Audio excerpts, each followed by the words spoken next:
Tampa's urban, hip, and the heartbeat, if we can use heartbeat, of the Florida Gulf Coast. It really is. You know, obviously we've seen new generations like the millennials, so we really try to appeal to a vast number of different visitors. We can't forget our baby boomers, but I think we've changed in the way we attract millennials to the destination. Obviously, we're always looking for new and exciting ways. We've actually just launched Tampa's Table, a culinary journey through Tampa, which is very hip and young, lots of great recipes, but it's a restaurant guide as well. So we feature our great chefs, which are phenomenal. Our foodie scene has just really exploded. And so again, it's attracting millennials, but also keeping in mind that we have other generations that we need to host. You know, I think it's the perception that Tampa is not a large metropolitan area that compares to a Miami or an Orlando.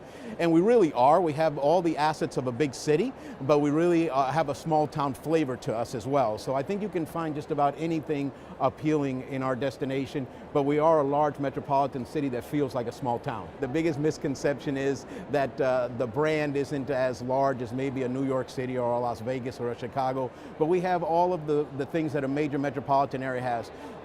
Professional sports, beaches, attractions, nightlife, dining, a grand convention center, a great airport, a port with cruises to the Caribbean, to Cuba. So again, it's a big city, but not with the reputation of a big city. Okay, and one additional question. You have a big event in January normally. We do.